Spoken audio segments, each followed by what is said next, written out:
Hello dear friend and dear student, मैं आज आपके लिए हस्तलेख सुधार हेतु महत्वपूर्ण टिप्स बताने जा रहा हूँ। आशा करता हूँ कि ये जो वीडियो है आपकी डिमांड पर बनाई जा रही है और आपके लिए बहुत बेनिफिट वाली होने वाली है, बहुत उपयोगी होने वाली है। तो आज हम हस्तलेख सुधार हेतु महत्वपूर्ण बातों के बारे में जानेंगे कि हम अपने हस्तलेख को कैसे सुधारें, how to improvement your writing. तो सबसे पहले मैं चाहूँगा कि मैं आपको बताऊं कि सबसे पहले हम जो कैलीग्राफी के या हिंदी के स्वर और जो व्यंजन हैं उनके स्ट्रोक के बारे में जानें। कि सबसे पहले कि हिंदी के जो स्ट्रोक हैं, बेसिक स्ट्रोक जिनके बारे में मैंने आपको बताया था, उनका आप नित्य अभ्यास करें तो आप देखेंगे कि आपका जो हस्तलेख है वो बहुत सुंदर होगा। और उसके साथ साथ सबसे पहले आपको ध्यान रखना होगा कि नंबर 1 में जो सुझाव योग्य बात है कि हमारा जो पेन है उसका जो हमारा सिलेक्शन हो, पेन का जो चुनाव हो वो सुंदर हो। आप देखेंगे कि जो हस्तलेख है वो पेन के अच्छे और बुरे होने पर भी निर्भर करता है। तो आपको चाहिए कि आप जब अपने हस्तलेख सुधारने की बात करें या चाहें तो सबसे पहले आप पेन का चुनाव करें, वो सुंदर हो, अच्छा हो, कि उसकी जो ग्रिप हो वो बहुत सुंदर हो और वो जो पेन हो वो बीच में स्मच न करे। स्मच का मतलब स्याही न छोड़े।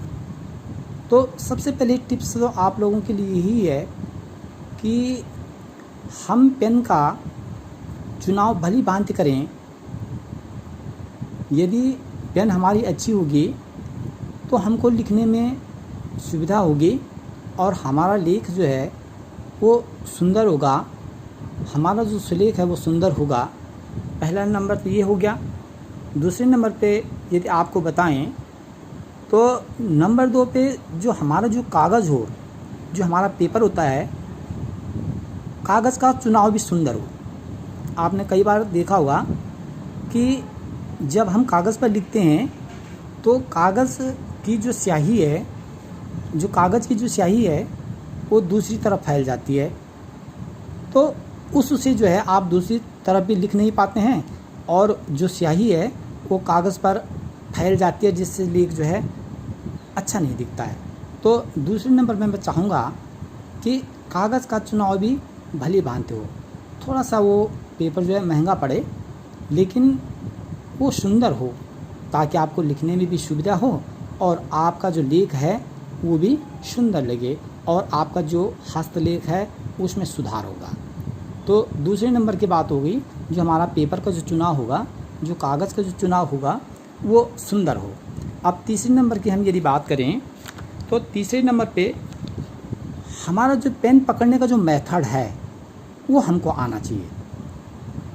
जो पेन पकड़ने का जो हमारा तरीका है यदि वह अच्छा है तो हमारा लेख भी सुंदर होगा। पेन को न हम ज़्यादा ऊपर पकड़ें और न पेन को हम ज़्यादा नीचे पकड़ें। तो यदि पेन पकड़ने का जो हमारा तरीका है यदि वह अच्छा है, उसके बारे में हमको जानकारी है, तो मेरे ख्याल से लिखने में भी सुविधा होगी और जो आपका जो लेख है वो भी सुंदर होगा। तो नंबर 3 बात आई कि पेन पकड़ने का जो हमारा तरीका हो वो बेहतरीन हो, वह सुंदर हो, उसके बारे में हमको जानकारी हो। तो पेन जो पकड़ने का जो है हमको तरीका आना चाहिए कि पेन को हम न ज़्यादा ऊपर पकड़ें और न ज़्यादा हम उसको नीचे पकड़ें।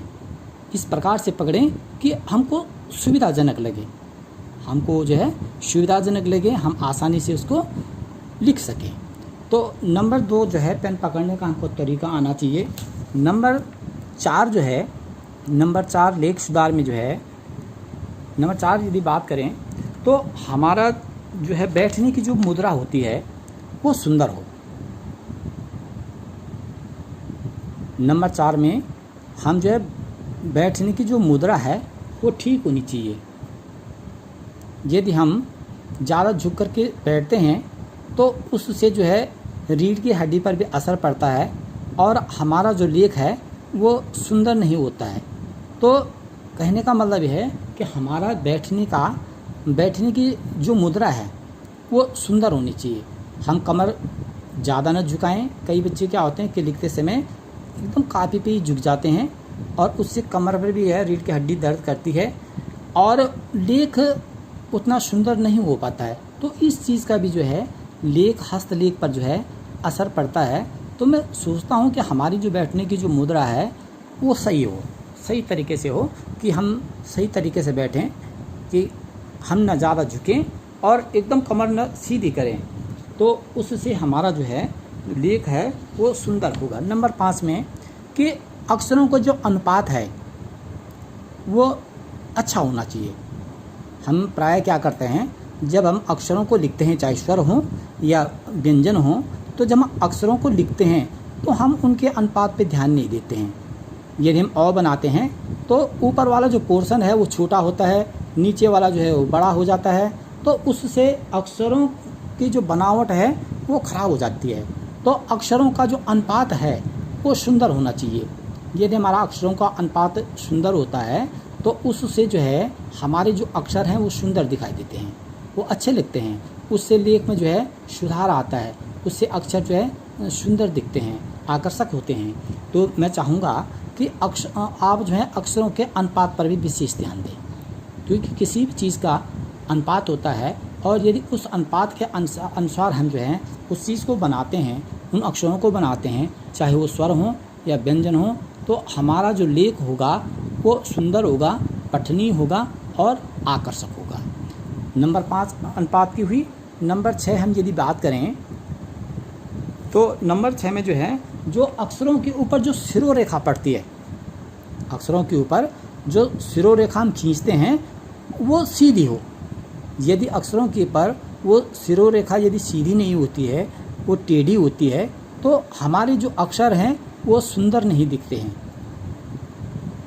आपने देखा होगा अक्सर कि लिखते समय हम जो है लिखते तो सुंदर हैं, लेकिन हमारी जो रेखाएं हैं, जो ऊपर की जो शिरोरेखा है वो टेढ़ी होती है। तो उससे जो है अक्षरों की बनावट पर भी असर पड़ता है और वो शोभनीय नहीं होते हैं, वो देखने में अच्छे नहीं लगते हैं। तो नंबर 6 जो मैंने ये शिरोरेखा बताई, शिरोरेखा से तात्पर्य मेरा ये है कि अक्षरों के ऊपर इस प्रकार की जो हम लाइनें खींचती हैं, वो जो समांतर जो रेखा खींचते हैं ये सीधी हो, तो उससे क्या होगा कि हमारे जो अक्षर होंगे वो सुंदर दिखाई देंगे।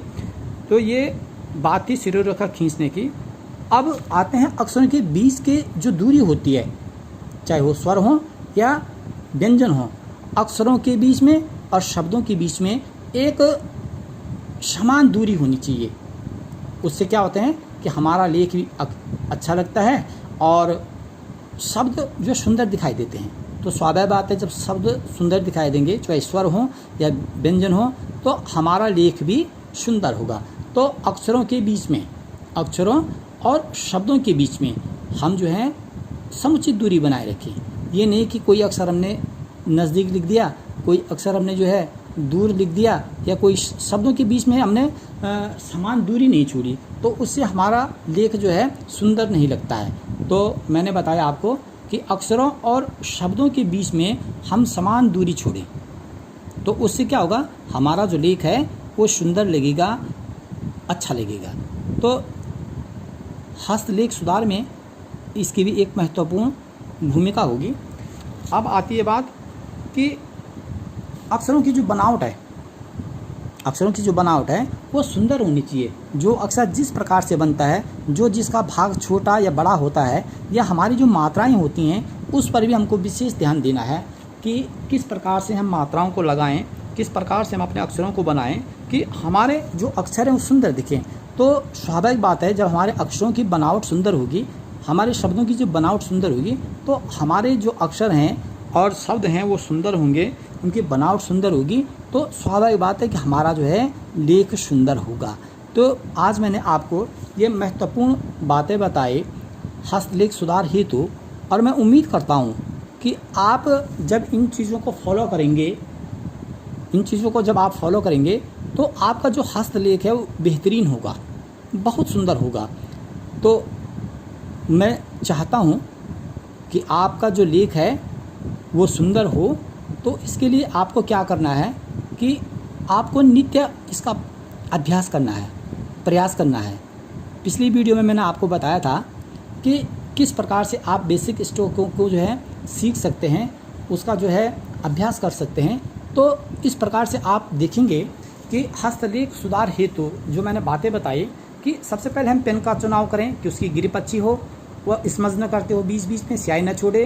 कागज़ का जो चुनाव है वो कागज़ की गुणवत्ता अच्छी हो, उससे स्याही न फैलने वाला कागज़ हो, स्याही जो है दूसरी तरफ न जाती हो। पेन पकड़ने का जो हमारा तरीका है वो सही हो कि ना पेन को ज़्यादा ऊपर पकड़ें न ज़्यादा नीचे पकड़ें। जो बैठने की जो मुद्रा है उस पर भी निर्भर करता है कि हमारा लेख सुंदर होगा। तो बैठने की मुद्रा सही हो, अक्षरों का जो अनुपात हो वो सही हो, तो अक्षरों का अनुपात सही होगा तो हमारा लेख भी सुंदर लगेगा। और सिरोरेखा जो अक्षरों के ऊपर से जो लाइन खींची जाती है, ये समांतर जो रेखाएं हैं, तो आप देखेंगे इस पर भी जो है लेख जो है निर्भर करता है कि यदि हमने रेखाएं गलत खींच दी या टेढ़ी मेढ़ी खींच दी तो उससे जो है लेख हमारा सुंदर नहीं होता है। नंबर 7 में आता है अक्षरों और शब्दों के बीच की जो दूरी होती है वो समान रूप से होनी चाहिए। ये नहीं कि हमने कहीं शब्द एक अक्षर यहाँ लिख दिया, एक अक्षर हमने यहाँ लिख दिया, तो उससे आप देखेंगे कि शब्दों की जो सुंदरता है वो खराब हो जाती है। अक्षरों की जो बनावट है, जो अक्षर जैसा बनता है उसको वैसे ही हम बनाएं।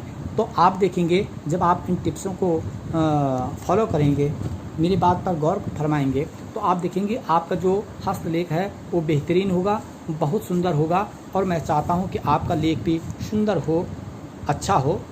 तो आज के वीडियो में इतना ही। Watching for thanks.